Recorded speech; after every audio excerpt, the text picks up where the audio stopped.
नमस्कार, जय श्री राम। मैं दिव्यांजलि वर्मा, अयोध्या उत्तर प्रदेश से श्री राम साहित्य सेवा संस्थान मंच की संस्थापिका।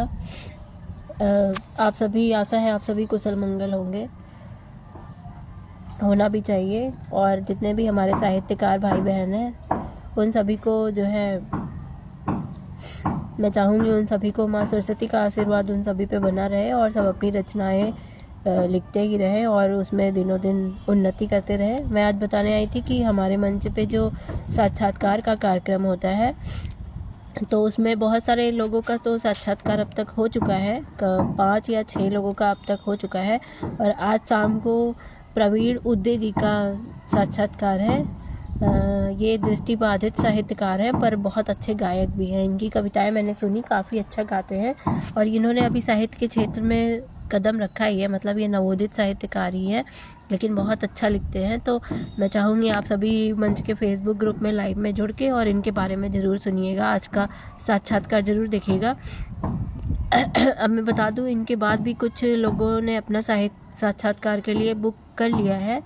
जैसे 24 फरवरी को बजरंग लाल जी और 28 फरवरी को आशीष कुमार त्रिपाठी जी, 2 मार्च को अर्चना जायसवाल जी, 9 मार्च को राजश्री यादव जी और 16 मार्च को आदर्श पांडे जी, 30 मार्च को डॉक्टर सुजाता मिश्रा, 3 अप्रैल को अलका मिश्रा, 6 अप्रैल को प्रमिला पांडे, 13 अप्रैल को कुमार नीलेश और 20 अप्रैल को प्रणीता प्रभात जी। तो इतने लोगों ने साक्षात्कार के लिए अपना नाम लिखवा दिया है। रिंकी जी, आपका बहुत बहुत स्वागत है। तो इतने लोगों ने साक्षात्कार के लिए अपना बुकिंग कर लिया है। कितने हैं? 1 2 3 4 5 6 7 8 10, मतलब पिछले तो हो ही गए हैं और एक जो है साक्षात्कार आज शाम को है और 10 लोग की अभी और बुकिंग हो गया है, जिसमें अभी 2-3 लोग और हैं जिन्होंने अपना नाम लिखवाया नहीं है, तो उनका भी बुक हो जाएगा, तो अप्रैल का भी पूरा हो जाएगा।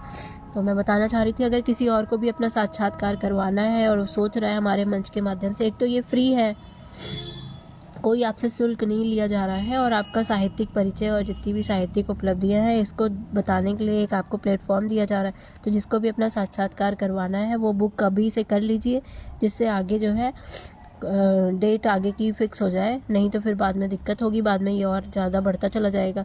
अच्छा, मैं बता दूं, दूसरे मंच पे तो पैसे, यही काम करने के लिए और लोग पैसे लेते हैं आपसे और हम जो है फ्री में कर रहे हैं, तो आपको इससे ज़्यादा और अच्छी सुविधा कहाँ मिलेगी। और मैं बताना चाह रही थी कि जैसे मुझे नहीं पता कि आजकल के साहित्यकार क्या सोचते हैं, उनकी क्या सोच है, पर कुछ लोग साक्षात्कार में आते हैं और वो अजीब सी बातें करते हैं, निगेटिव बातें, जबकि जो है सबको ये पता होता है कि एक जो साहित्यकार है उसको पॉजिटिव बातें करनी चाहिए और पॉजिटिव सोच रखनी चाहिए समाज को लेके।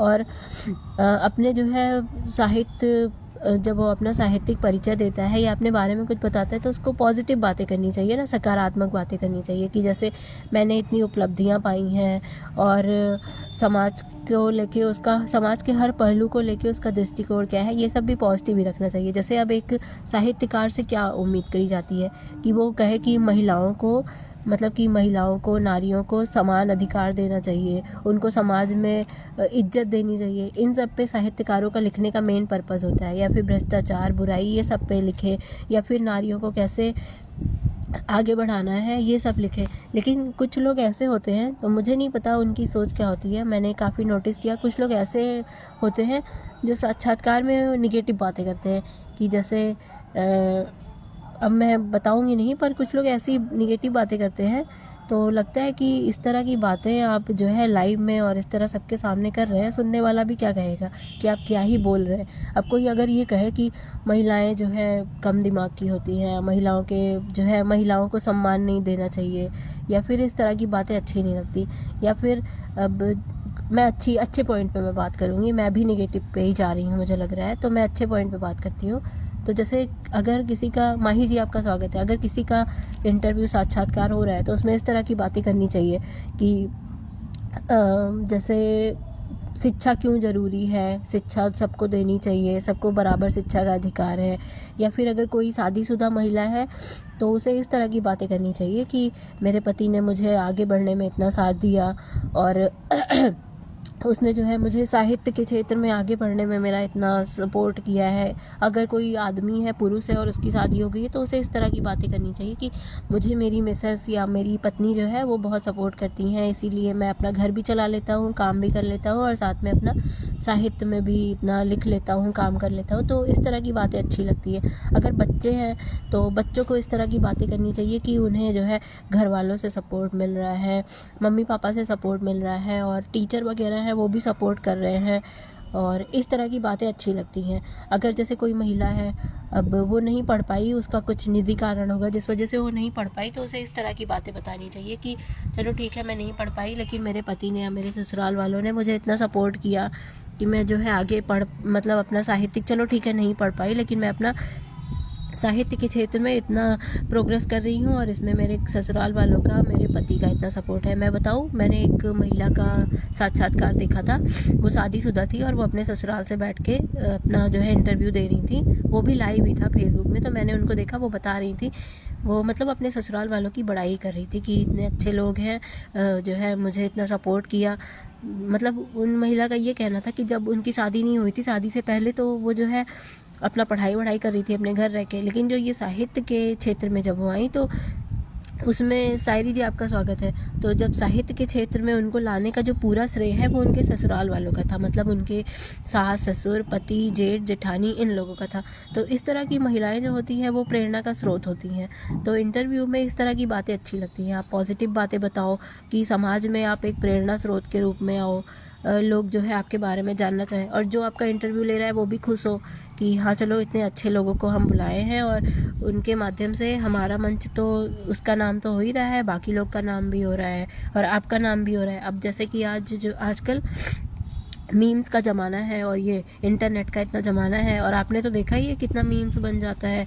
छोटी छोटी कोई कहीं गलती कर देता है तो वो होता है, सब ट्रोल करना शुरू कर देते हैं मीम्स बना के। तो इस तरह की बातें, फिर ये होगा कि कभी कभी आपने तो, मतलब जो लोग चलाते हैं सोशल मीडिया पे रहते हैं, उन्होंने तो देखा भी है कितने सारे लोग ट्रोल की वजह से डिप्रेशन में चले जाते हैं। तो मैं नहीं चाहती कोई साहित्यकार हमारे मंच पे आके इंटरव्यू दे, इस तरह की निगेटिव बातें करे और बाद में फिर जो है अरुण जी आपका स्वागत है, और बाद में जो है उसका इस तरह की बातें, मतलब कोई उसे ट्रोल करे और उसकी वजह से उसका करियर डूब जाए या फिर उसको डिप्रेशन में वो चला जाए और पछताने लगे कि मैंने क्यों ऐसा बोला, क्यों दिया। तो मैं ये नहीं चाहती। तो वैसे तो साहित्यकारों को इतना दिमाग होता ही है कि उसे किस तरह की बातें करनी चाहिए, पॉजिटिव बातें करनी चाहिए और एक प्रेरणा के रूप में बातें करनी चाहिए। पर कुछ लोग होते हैं जो इतना बड़ा मंच मिलते ही या इस तरह का लाइव कुछ कार्यक्रम मिलते ही, नमस्कार अरुण जी, तो इस तरह का लाइव कार्यक्रम मिलते ही अपनी जो है निगेटिव बातें करना शुरू कर देते हैं। जबकि निगेटिव बातों का ये कोई अभी ज्वाइन किया है, BTS जी आपका स्वागत है, राम जी आपका स्वागत है। तो इस तरह की निगेटिव बातें लाइव कार्यक्रम में या लाइव मंच में, राधा जी आपका स्वागत है, लाइव मंच में करना अच्छी बात नहीं होती है। और एक साहित्यकार की तो सबसे ज़्यादा जिम्मेदारी होती है कि वो जो है लाइव में क्या बोल रहा है, कैसे बोल रहा है, इस सब पे ध्यान रखें। अब जैसे साहित्यकार होते हैं वो ज़्यादातर पॉजिटिव बातें ही करते हैं। आप उन सबकी रचनाएं पढ़ के देख लो, आपको उनकी रचना में भी यही मिलेगा, वो अच्छी बातें ही बताते हैं, पॉजिटिव बातें ही बताते हैं। लेकिन लाइव मंच में जाके, इंटरव्यू में जाके, और कहीं आपको ऐसे मिल रहा है बोलने और वहाँ जाके आप निगेटिव बोलो और बाद में कोई आपको ट्रोल करे और आपको बोले, तो फिर यही है जो है आपका करियर भी ख़त्म हो सकता है। आपने तो देखा ही है सोशल मीडिया पे कैसे क्या क्या होता है। तो मैं यही कहना चाहूँगी कि जो लोग हमारे साथ जुड़ते हैं, अभी जो है देख भी रहे हैं हमें, तो अगर अपना साक्षात्कार करवाने के लिए जो है बुक भी करते हैं, तो उनसे मेरा यही कहना है कि आप लोग जो है अपनी बातों को, मतलब जो आप लिखते हैं वही आप बोलिए भी। अगर आप लिखने में जो है प्रेरणा स्रोत जैसे लिखते हैं कि अच्छी बातें लिखते हैं, तो आपका बोलने में भी वही होना चाहिए। ये नहीं कि आप लिख रहे हो कुछ और बोल रहे हो कुछ। आप लिख रहे हो कि नारी सम्मान करना चाहिए, नारियों को समानता का अधिकार देना चाहिए, नारियों को बढ़ावा देना चाहिए और मानवता को बढ़ावा देना चाहिए, लोगों में इंसानियत, मानवता जागनी चाहिए, ऐसी बातें कर रहे हैं। मतलब अपने लेख में ऐसे लिख रहे हैं, अपनी कविताएं ऐसे लिख रहे हैं और कर रहे हैं दूसरा काम।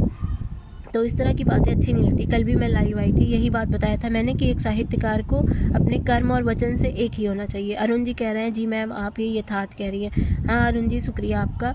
तो मैं बस इसलिए कह रही हूँ कि हमारे साथ बहुत सारे साहित्यकार जुड़े हैं, उनका ऐसा होता है कि वो कहते कुछ और हैं और करते कुछ और हैं। उनकी रचनाएँ आप पढ़ लीजिए तो रचनाओं में उनके कुछ लिखा रहेगा, और वो लाइव कार्यक्रम में आके या फिर बातें जब उनसे जब फ़ोन पे बातें करो या लाइव में बातें करो या साक्षात्कार लो तो वो निगेटिव बातें करते हैं।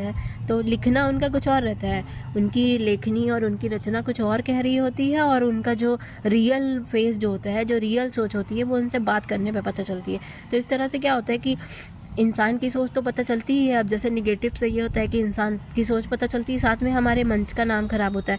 हमारे ही क्या, अगर वो किसी और मंच से भी जुड़ के इस तरह की बातें करता है तो उसका भी नाम खराब होता है। तो मैं अपने जितने भी हमारे साथ साहित्यकार जुड़े हुए हैं, मैं उनसे यही कहना चाहूँगी कि आप जो लिखते हो आप वही करो भी, कि मतलब अगर आप पॉजिटिव लिखते हो तो आपके फिर व्यवहार में, बातों में, हर चीज़ में वो होना भी चाहिए। तभी जो है आप एक अच्छे और जो है सार्थक साहित्यकार बन पाओगे, और लोग आपको पढ़ना चाहेंगे और आपको फॉलो करना चाहेंगे। वरना वही है कि जग हंसाई होगी और कोई आप में इंटरेस्ट नहीं लेगा। तो मैंने ये बता दिया साक्षात्कार के लिए कि आज भी एक साक्षात्कार है फेसबुक ग्रुप में 7 बजे शाम को। जो लोग जो है, आप लोग जो लोग नहीं जुड़े होंगे फेसबुक ग्रुप में, वो चाहे तो गूगल पे जाके सर्च कर सकते हैं श्री राम साहित्य सेवा संस्थान अयोध्या उत्तर प्रदेश। तो आपको फेसबुक का लिंक मिल जाएगा वहाँ पे, और आप लोग मंच ज्वाइन कर सकते हैं। और वहाँ पे भी डीपी यही लगी है, जो डीपी यहाँ पे लगी हुई है इंस्टाग्राम में, वही डीपी वहाँ लगी है, तो आराम से मिल जाएगा। अरुण जी कह रहे हैं जो हम अपने व्यवहार में बोल चाल करते हैं वो ही हमारी रचनाओं में भी होना चाहिए, तभी एक अच्छे व्यक्तित्व की पहचान होती है। बिल्कुल सही कहा सोनी जी, राधे राधे।